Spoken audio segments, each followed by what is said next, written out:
નમસ્કાર મિત્રો, શું તમે ક્યારે એવો અનુભવ કર્યો છે કે ગુરુવારના દિવસે જ્યારે હૃદયપૂર્વક ભગવાન વિષ્ણુની કથા સાંભળવામાં આવે છે ત્યારે જીવનની મૂંઝવણો આપોઆપ ઉકેલાવા લાગે છે?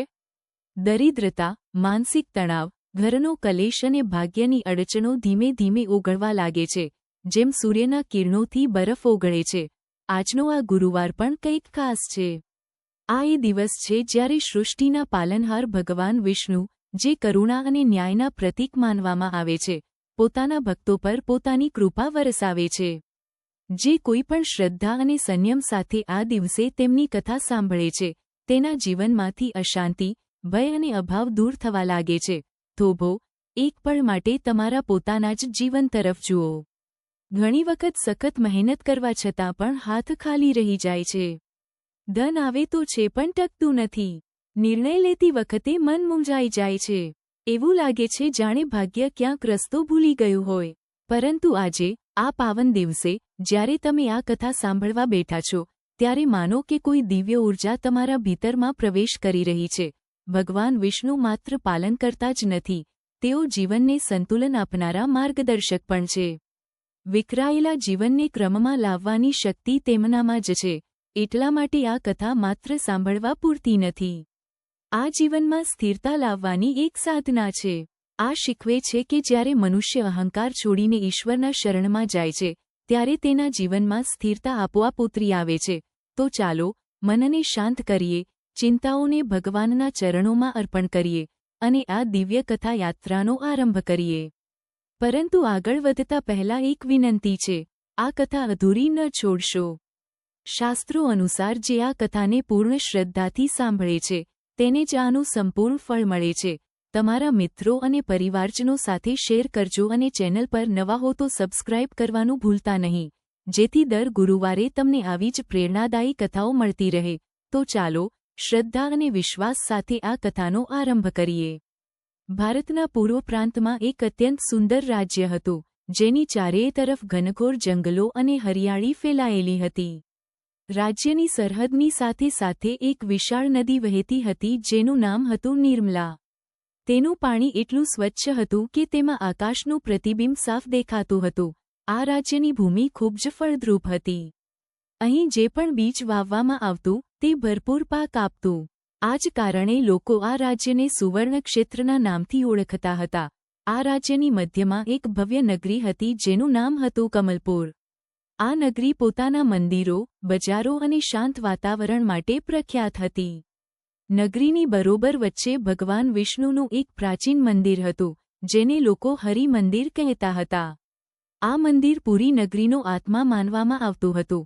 આ નગરીમાં એક પ્રતિષ્ઠિત પરિવાર રહેતો હતો, જેના મુખિયા હતા શેઠ કુબેરદાસ. કુબેરદાસ આ રાજ્યના સૌથી ધનિક અને પ્રતિષ્ઠિત વેપારીઓમાં ગણાતા હતા. તેમનો વેપાર અનેક રાજ્યો સુધી ફેલાયેલો હતો. તેમ છતાં, આટલી સંપત્તિ હોવા છતાં તેમનો સ્વભાવ અત્યંત સરળ અને નમ્ર હતો. તેઓ કોઈની પણ સાથે ઊંચા અવાજે વાત કરતા નહોતા. તેમના પત્નીનું નામ હતું પદ્માદેવી. પદ્માદેવી અત્યંત શાંત, સંયમિત અને ભગવાન વિષ્ણુના ભક્ત હતા. તેમનો નિયમ હતો કે સૂર્યોદય પહેલાં ઉઠવું, સ્નાન કરવું અને ગરીબોને અન્નદાન કરવું. શેઠ કુબેરદાસના 3 પુત્રો હતા, અને ત્રણેયનો સ્વભાવ બિલકુલ અલગ હતો. સૌથી મોટા પુત્રનું નામ હતું વીરેન્દ્ર.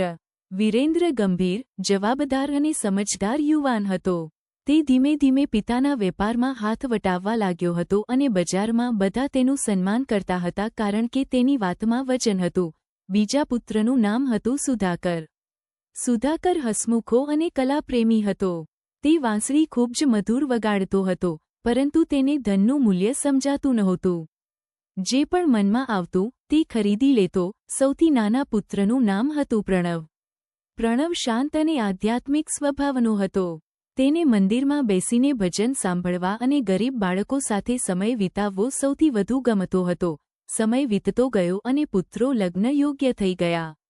શેઠ કુબેરદાસે જ્યારે મોટા પુત્ર વીરેન્દ્રના લગ્ન વિશે વિચાર્યું, ત્યારે તેમણે એક અનોખો નિર્ણય લીધો.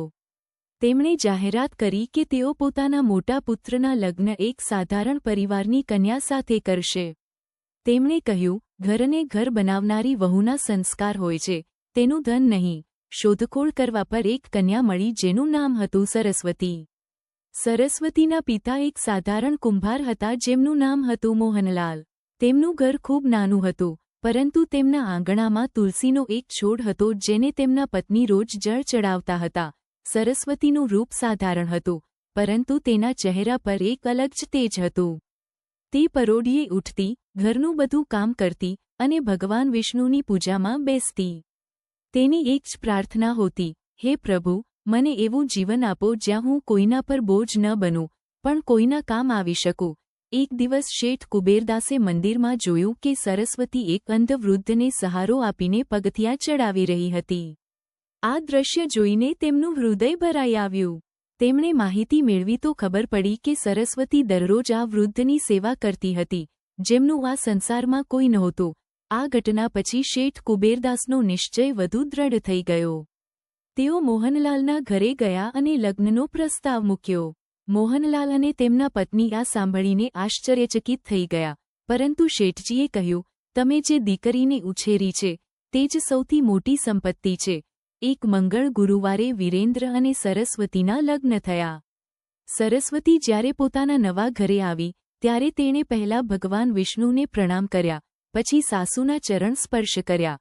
સરસ્વતીના આવ્યા પછી ઘરમાં જે પરિવર્તન આવ્યું, તે કોઈ તોફાન જેવું નહોતું, પરંતુ એક સુગંધિત પવન જેવું હતું જે ધીમે ધીમે દરેક ખૂણામાં ફેલાઈ ગયું. તે રોજ સૂર્યોદય પહેલાં ઉઠતી, રસોડું સંભાળતી અને તેના હાથનું બનેલું ખાવાનું ખાઈને દરેક વ્યક્તિ તૃપ્ત થઈ જતી. શેઠ કુબેરદાસ અવારનવાર કહેતા, આ વહુએ આપણા ઘરને મંદિર બનાવી દીધું છે. સમયની સાથે બીજા અને ત્રીજા પુત્રના લગ્નનો વારો આવ્યો. સુધાકર માટે એક ધનિક વેપારીની પુત્રીનું માગું આવ્યું, જેનું નામ હતું કનક. કનક ખૂબ લાડકોડથી ઉછરી હતી અને તેણે ક્યારેય ઘરનું કોઈ કામ કર્યું નહોતું. તેના મનમાં એ ધારણા ઊંડી હતી કે તે ખૂબ ખાસ છે. પ્રણવ માટે એક જમીનદારની પુત્રી વિમલાનું માગું આવ્યું. વિમલા બહારથી ખૂબ મીઠું બોલતી હતી, પરંતુ ભીતરથી તે સદા પોતાના નફા નુકસાનની ગણતરી કરતી રહેતી હતી. આ રીતે ઘરમાં 3 વહુઓ આવી. સરસ્વતી જેના હૃદયમાં અહંકારનો એક કણ પણ નહોતો, કનક જેને પોતાના ધનિક ઘરનું અભિમાન હતું, અને વિમલા જે ઉપરથી નમ્ર પણ ભીતરથી સ્વાર્થી હતી. શરૂઆતમાં બધું બરાબર ચાલ્યું, પરંતુ જેમ જેમ દિવસો વીતતા ગયા, કનક અને વિમલાનો અસલી સ્વભાવ સામે આવવા લાગ્યો. કનક મોડે સુધી સૂતી રહેતી અને રસોડાનું કામ કરવાની સીધી ના પાડી દેતી. વિમલા ક્યારેક માથાના દુખાવાનું બહાનું બનાવતી, તો ક્યારેક તબિયત ખરાબ હોવાનું. ઘરનો બધો બોજ સરસ્વતી અને સાસુ પદ્માદેવી પર આવી ગયો. પદ્માદેવીનું સ્વાસ્થ્ય પણ નબળું પડવા લાગ્યું હતું. તેમ છતાં સરસ્વતીએ ક્યારેય કોઈ ફરિયાદ ન કરી. તે બસ હસીને કહેતી, બાજી, ચિંતા ન કરો, હું કરી લઈશ.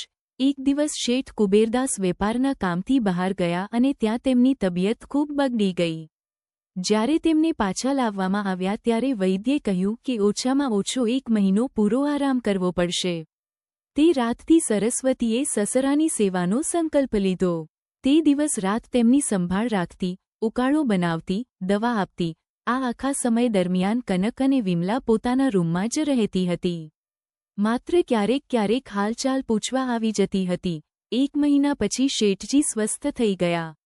તેમણે વિરેન્દ્રને બોલાવીને કહ્યું, દીકરા, આ ઘરમાં 3 વહુઓ છે, પરંતુ જે સેવા સરસ્વતીએ કરી છે, તે જીવનભર મારા હૃદયમાં રહેશે. આ સાંભળીને કનકના મનમાં ઈર્ષ્યા જાગી. તેણે અને વિમલાએ મળીને એક ષડયંત્ર રચ્યું કે સરસ્વતીની છબી ખરાબ કરવામાં આવે. તેમણે અફવા ફેલાવવાની શરૂ કરી કે સરસ્વતીના આવ્યા પછી જ ઘરમાં સંકટ આવ્યું છે. પછી એક દિવસ ઘરમાંથી એક કિંમતી ઘરેણું ખોવાઈ ગયું. એક સોનાનો હાર જે પદ્માદેવીને તેમની માતાએ આપ્યો હતો.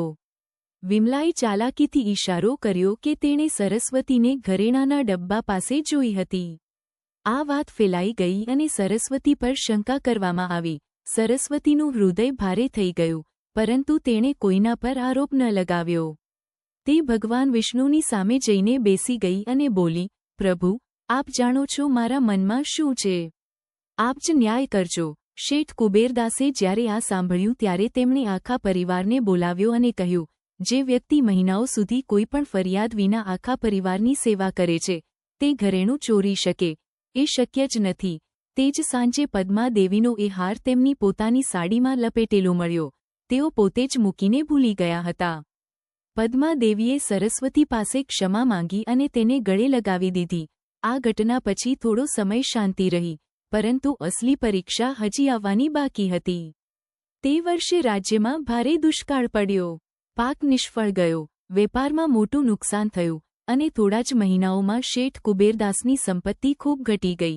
જ્યારે કનકને આ વાતની ખબર પડી ત્યારે તેણે સીધે સીધું કહી દીધું, હું મારા પિતાના ઘરે આટલા આરામથી રહેતી હતી.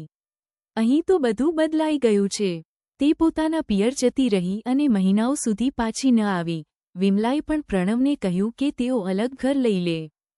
પ્રણવે દ્રઢતાથી ઉત્તર આપ્યો, મારા માતા પિતા અહીં છે, હું તેમની સાથે જ રહીશ. આ કઠિન સમયમાં સરસ્વતી પથ્થરની જેમ અડગ રહી. તેણે ઘરનો ખર્ચ મર્યાદિત કર્યો, પોતે ઓછું ખાઈને સાસુ સસરાને પૂરતું ભોજન આપતી રહી અને વિરેન્દ્રને નવા વેપારના વિચારો આપતી રહી. એક ગુરુવારે, જ્યારે સરસ્વતી પૂજા કરી રહી હતી, ત્યારે એક વૃદ્ધ સાધુ દ્વાર પર આવ્યા અને ભિક્ષા માંગી. સરસ્વતીએ તેમને અંદર બોલાવ્યા અને જે કંઈ ઘરમાં હતું તે બધું પીરસી દીધું.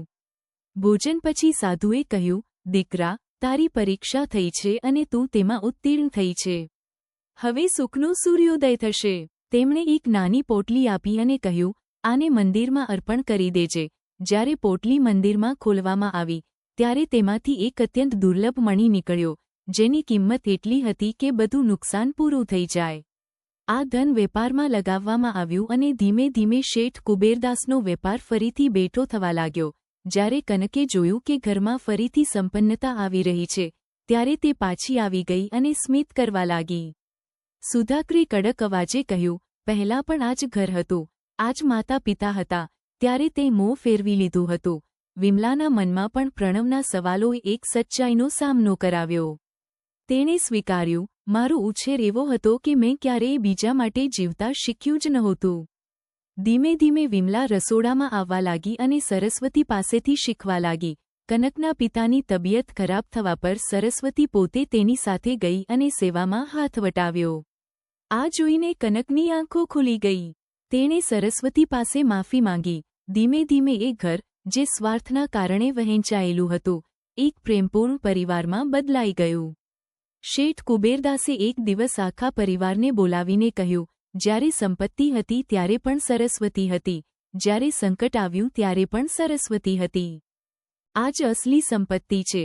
આ કથામાંથી આપણને એ શિક્ષા મળે છે, ધન આવે છે અને ચાલ્યું જાય છે, પરંતુ મનુષ્યનું મૂલ્ય તેના સંસ્કારો અને સેવાથી વધે છે. ભગવાન વિષ્ણુ પોતાના સાચા ભક્તોને ક્યારેય છોડતા નથી. વિડીયોને લાઇક અને શેર કરવાનું ભૂલતા નહીં. ફરી મળીશું આવી જ સુંદર આધ્યાત્મિક વાતો સાથે. ત્યાં સુધી આપ સૌને મારા જય શ્રી કૃષ્ણ.